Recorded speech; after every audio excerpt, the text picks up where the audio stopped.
In this video, we're going to talk about grief. We're going to look at some statistics on grief, what grief is, along with 4 proven methods to help you process your grief and get back on your feet. I'll also share with you some of my personal life lessons around grief as well. Grief is a natural part of being human.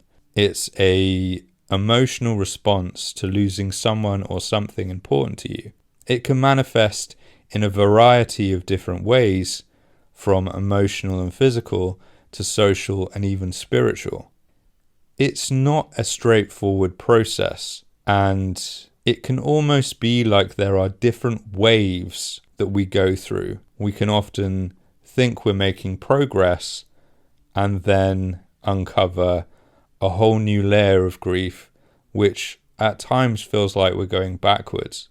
Many people worldwide don't really get the support they need to grieve healthily. Sometimes societal norms push people into ways of being that doesn't address grief in a practical and healthy way, which leads to difficult outcomes such as complicated grief.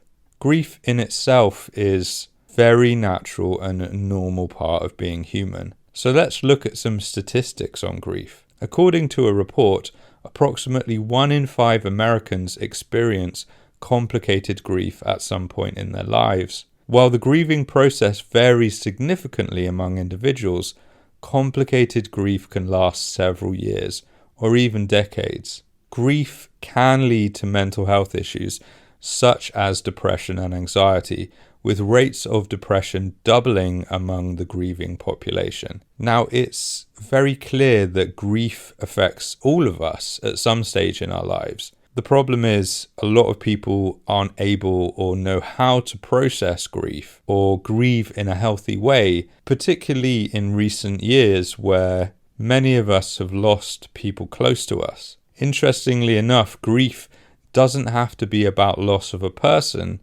It can also be a loss of an aspect of your personality, something, an object, or something that you held close to you, a location, or even something about yourself you didn't like. So what do we do about grief? Let's look at some proven techniques for grief. First, we're going to look at cognitive behavioral therapy, and then we're going to look at mindfulness. Cognitive behavioral therapy techniques for grief. Cognitive restructuring. Identifying and challenging distressing thoughts can help you change your emotional response to loss. Behavioral activation.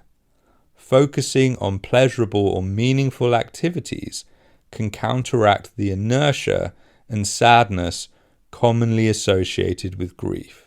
Now, both of these 2 techniques are focused on changing how we feel. One of the things I noticed in myself with grief is that any sense of moving away from the sadness can often bring up guilt. Again, grief isn't a logical process.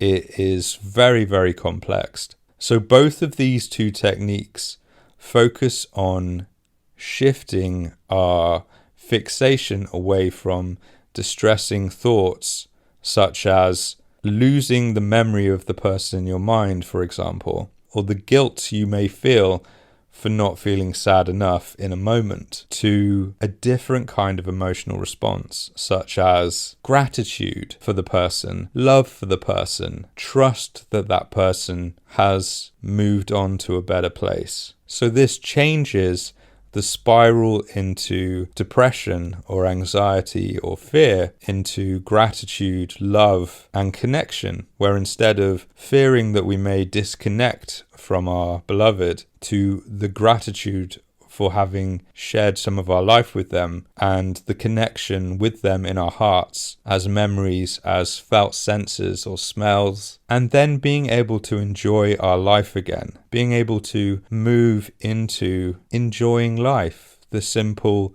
joy of doing things we love instead of being stuck, unable to move forward, maybe even fearing moving forward, feeling guilt about moving forward, feeling like it's not fair that we're able to move forward when others can't, and actually connecting with them during the pleasurable activities, during the meaningful activities, and allowing the sadness to fully blossom and fade, and for the connectivity, the love and the gratitude to flourish as the unending memory of our beloved who may not physically be with us anymore. Mindfulness techniques for grief. Mindfulness meditation, practicing being present, can help individuals become more aware of their thoughts and feelings, making it easier to cope with grief. Self-compassion meditation.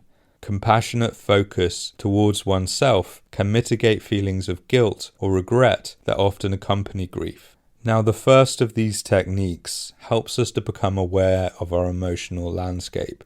It helps us feel everything fully. The more we push away feelings, the harder it is to process them and move forward. Grief in itself is a very natural emotion to feel, and sometimes when we are grieving, we don't want to feel those emotions.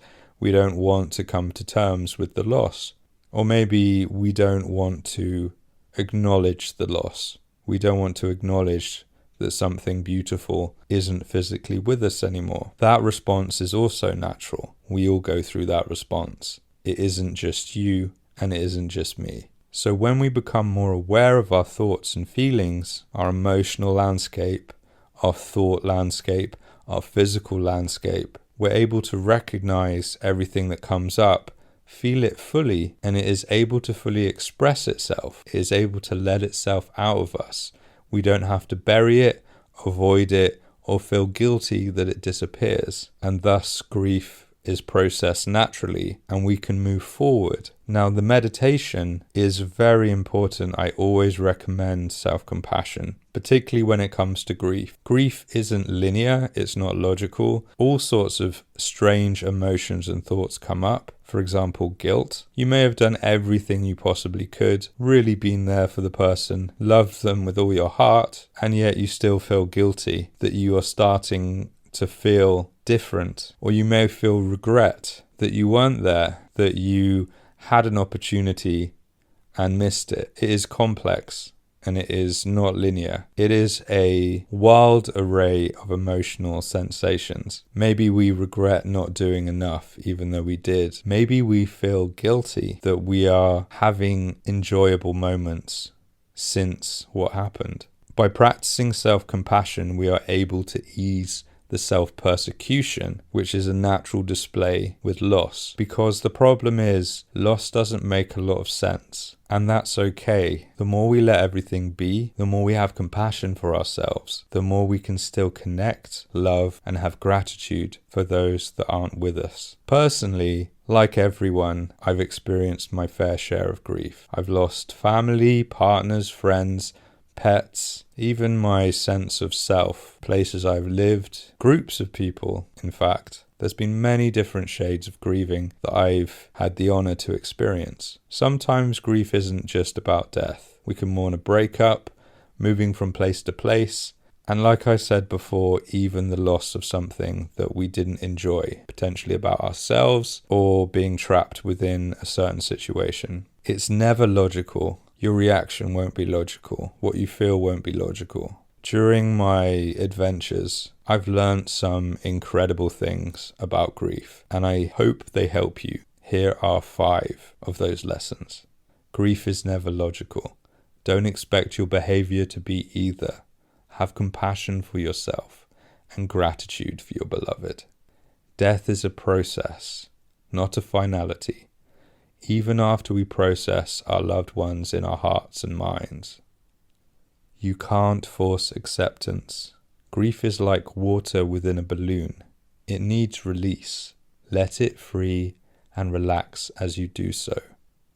Everything is ephemeral, especially human life, though our shared moments live on. Relax in gratitude and cherish all the time spent. As annoying as it seems, we don't always grieve the person. Sometimes it's the loss of how that person made us feel about ourselves, which means you can be as you were and more likely even better. For more free resources, updated and added to regularly, go to the free help button at the top of my website, untamedadvice.com. Remember, you can get a free counselling session as well. Simply go to my website and click on the Get Your Free Counselling Session button, and I look forward to meeting you soon.